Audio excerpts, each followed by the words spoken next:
Era uma noite comum quando Sarah decidiu mergulhar no mundo do Tinder, em busca de um pouco de romance ou talvez apenas de uma boa conversa. Depois de deslizar por vários perfis, ela se deparou com um usuário chamado Tiago. Suas fotos eram cativantes e sua descrição encantadora. Eles conversaram por dias, criando uma conexão profunda. Sarah compartilhou com ele interesses, risos e até mesmo alguns medos, fazendo com que ela se sentisse cada vez mais à vontade com a ideia de um encontro.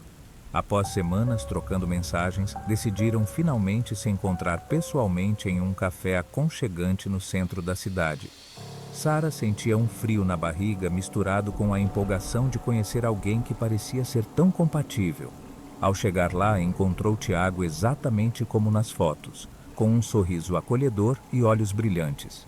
Eles começaram a conversar como velhos amigos, e o tempo passou rápido quando Sarah percebeu. Já era tarde da noite. Ao se despedirem, Tiago se ofereceu para acompanhar Sarah até o carro.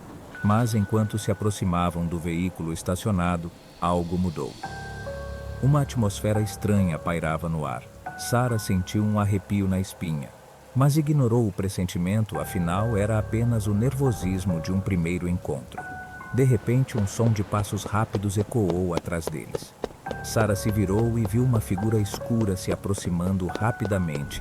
O rosto de Tiago se transformou, passando de um sorriso doce para uma expressão de puro terror. Sem hesitar, Tiago agarrou a mão de Sarah e a puxou em direção a um beco próximo, gritando para ela correr. O coração de Sarah acelerou. Seus instintos de sobrevivência entraram em ação e ela correu o mais rápido que pôde, sem olhar para trás. Os passos pesados e rápidos continuavam a perseguindo. Seus pulmões ardiam, suas pernas doíam, mas ela continuou correndo, guiada pela adrenalina e pelo medo. Sarah encontrou um esconderijo atrás de caixas de papelão em um beco escuro e ficou lá quieta, tentando controlar a respiração ofegante. Ela conseguia ouvir os passos, o som de alguém procurando, vasculhando. Sarah se encolheu, temendo que a pessoa pudesse encontrá-la a qualquer momento. O silêncio reinou por um momento e então, subitamente, uma sombra passou pelo beco. Era Tiago, mas não o Tiago que ela conhecia.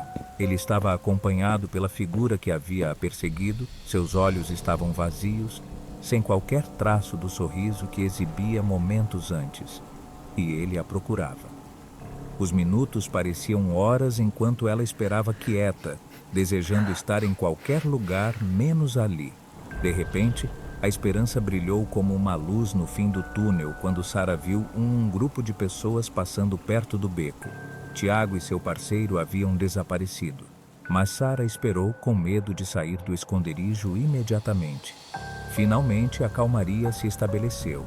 E com cautela, ela saiu do beco, avistando a rua vazia. Sem olhar para trás, correu até o grupo de pessoas que havia visto. Só aí se sentiu a salvo, respirando aliviada, tentando processar o que havia acontecido. Ela nunca mais viu ou ouviu falar de Alex. O que parecia ser uma conexão promissora no Tinder se transformou em um encontro aterrorizante e perturbador. A sensação de terror permaneceria por muito tempo. Uma lembrança vívida de como uma simples busca por companhia poderia transformar-se em um pesadelo.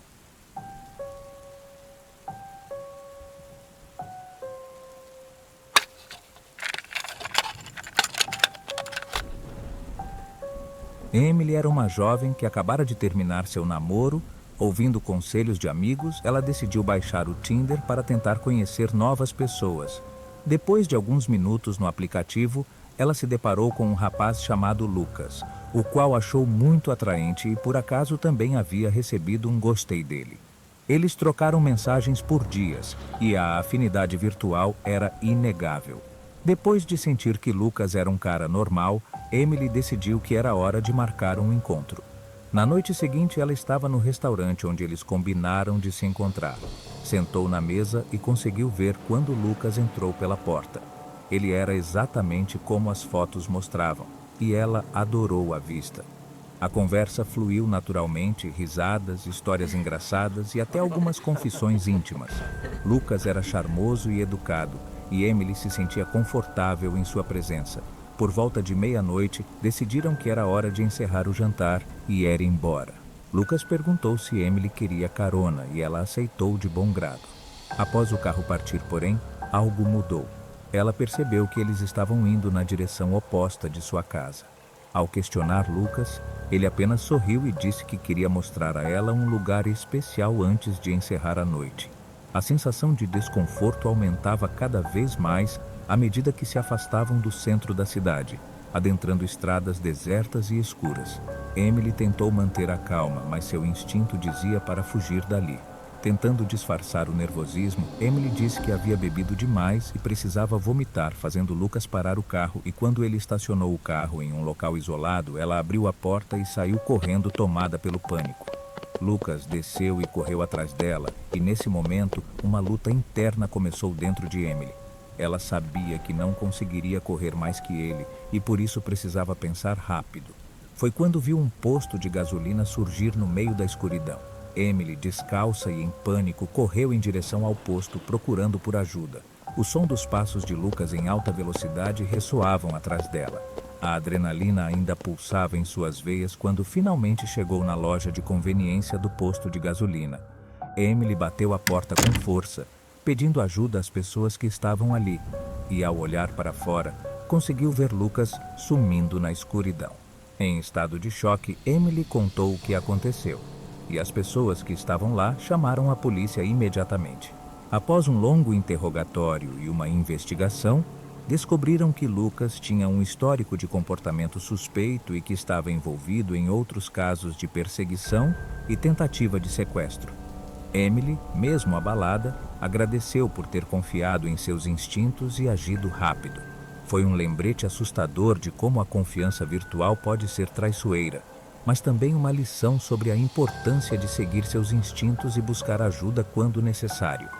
Ela nunca mais acessou o aplicativo desde então, mas carregava consigo a gratidão por ter escapado ilesa de uma situação que poderia ter mudado sua vida para sempre.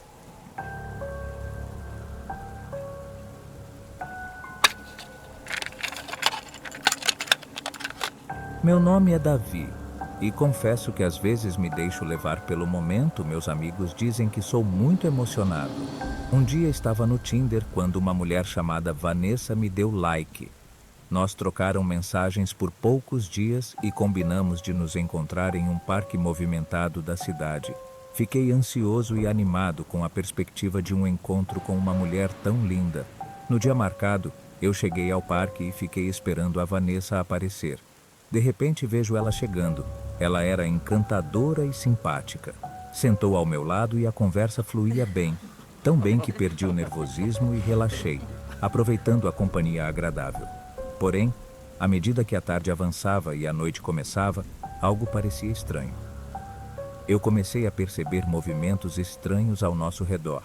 Pessoas desconhecidas começaram a nos cercar, saindo dos cantos escuros do parque. Uma sensação de inquietação começou a crescer dentro de mim.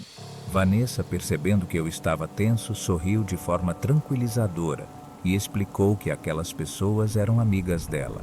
Sem tempo para processar o que estava acontecendo, vi ela se levantar e aqueles homens se aproximarem de nós, como se esperassem a permissão dela para falar ou fazer algo. Meu coração disparou quando percebi que Vanessa pegou algo que parecia uma faca das mãos de um dos homens. Ela então virou para mim e disse que se eu fizesse qualquer tipo de barulho, nunca mais sairia daquele parque. Vanessa ficou de pé na minha frente e disse que iria levar tudo que eu tinha, e acenou para que aqueles homens me cercassem mais de perto. Eu conseguia sentir a tensão virar pânico dentro de mim.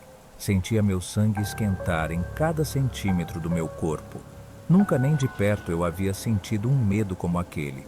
Até que Vanessa colocou a faca na minha barriga e disse que eu deveria andar com eles até o carro. Enquanto andávamos, não ver uma pessoa sequer por perto era pior do que a faca encostada no meu umbigo.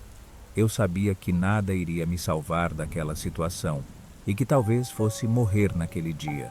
Por sorte, quando estávamos chegando perto do carro, uma viatura policial passou fazendo ronda na região.